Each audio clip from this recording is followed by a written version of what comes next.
आप देख रहे हैं अनहोनी।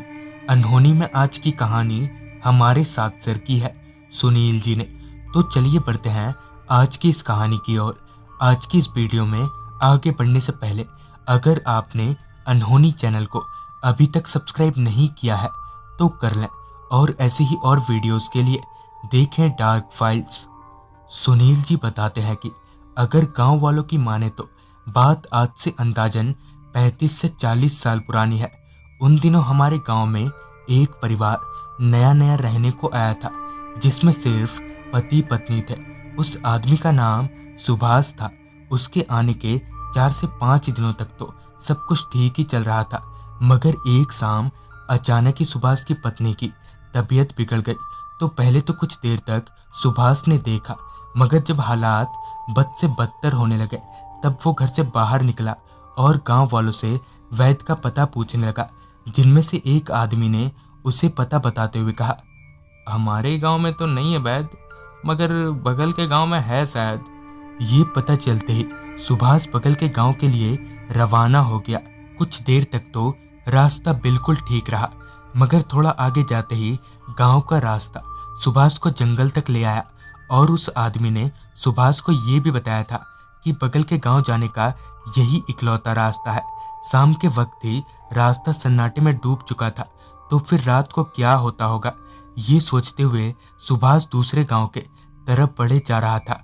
उस जंगल में बहुत देर चलने के बाद सुभाष को जंगल का रास्ता खत्म होते दिखा, मतलब कि अब दूसरा गांव बस आ ही गया था। वहां से कुछ दूर चलने के बाद सुभाष को 2-4 घर दिखने लगे। उन घरों के पास जाकर सुभाष ने पूछताछ की, तब पता चला कि वैद्य जी गांव से बाहर किसी पूजा में गए हैं और उन्हें आने में थोड़ा वक्त लगेगा। सुभाष के पास और कोई चारा भी नहीं था, लिहाजन वो वहीं वैद्य जी का इंतजार करने लगा। वैद्य जी का इंतजार करते करते शाम रात में तब्दील हो गई, जिसके साथ ही आसमान का रंग बिल्कुल ही काला पड़ गया। लगभग घंटा भर जैसा इंतजार करने के बाद वैद्य जी आए, जिनको पूरी बात बताने के बाद सुभाष को दवा मिल गई। दवा लेकर वैद्य जी को धन्यवाद बोलने के बाद सुभाष अपने घर की तरफ निकल पड़ा।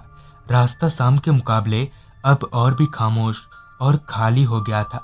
ना तो कोई आदमी और ना ही कोई घर नजर आ रहा था। जंगल का सन्नाटा और जानवरों की अजीब अजीब आवाजें कुछ हद तक सुभाष को डरा रही थी।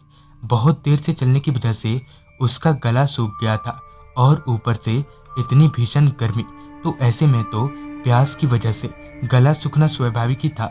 चलते हुए सुभाष की नजरें किसी कुएं या फिर किसी पानी की तलाश में थी, मगर ना तो वहां कोई कुआं दिख रहा था और ना ही कहीं पानी का जुगाड़। वहां से थोड़ा आगे जाते ही सुभाष को एक बड़ा सा कुआं दिखा। खुश होकर सुभाष उस कुएं के पास चला गया, मगर उस कुएं में पानी तो था, पर पानी निकालने का कोई जुगाड़ नहीं था। निराश होकर सुभाष वहीं कुएं पर ही बैठ गया। उस कुएं में पानी भी इतना नीचे था कि सुभाष चाहकर भी कुछ कर नहीं सकता था।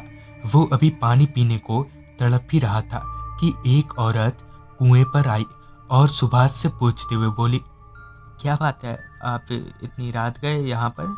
जिस पर सुभाष ने जवाब देते हुए कहा, वो मुझे प्यास लगी थी, मगर पानी बहुत नीचे है।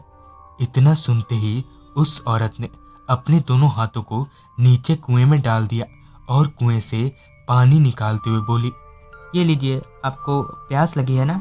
उस औरत को इस तरह कुएं से पानी निकालता देख सुभाष का तो दिमाग ही घूम गया, मगर वो कुछ कर भी नहीं सकता था। लिहाजन उसने पानी पी लिया। सुभाष जानता था कि उसका एक गलत कदम उसकी जान ले सकता है। बकायदा उसने पानी पीकर यहाँ से निकलना ही ठीक समझा। सुभाष अभी उस कुएं से 2 कदम आगे गया ही था कि तभी उसे याद आया कि वो वैद्य जी की दवाइयाँ तो कुएं के ऊपर रखकर ही भूल आया है। मगर वो इतना डरा हुआ था कि उसकी हिम्मत नहीं हो रही थी कि वो पीछे पलटकर देख पाए, मगर उसके आंखों के सामने बार बार उसकी पत्नी का ही चेहरा आ जा रहा था। बड़ी कोशिशों के बाद हिम्मत जुटाकर वो कुएं की तरफ पीछे पलटा। उसके पीछे पलटते ही अचानक ही उस औरत ने कुएं में छलांग लगा दी, मगर उसे पानी में गिरने की कोई आवाज नहीं आई थी। फिर जब सुभाष ने कुएं में टॉर्च मारकर देखा तब पाया कि वो औरत बड़ी ही भयानक ढंग से पानी के ऊपर बैठी है। उसकी शक्ल पूरी सफेद पड़ चुकी थी और उसका शरीर फूला हुआ था। इतना सब देखते ही सुभाष ने वैद्य जी का दिया हुआ दवा उठाया और वहां से सर पर दौड़ लगा दी। फिर जब वो भागकर गांव पहुंचा और गांव वालों को पूरी बात बताई तब गांव वालों ने बताया कि आज से कुछ 1-2 महीने पहले ही उस कुएं में एक औरत ने कूदकर अपनी जान दी थी। तब से वो कुआं प्रेतवादित हो गया है। तो दोस्तों, ये थी सुनील जी की भेजी गई कहानी। अगर आपके पास भी ऐसी कोई कहानियां हैं तो हमारे साथ जरूर शेयर करें।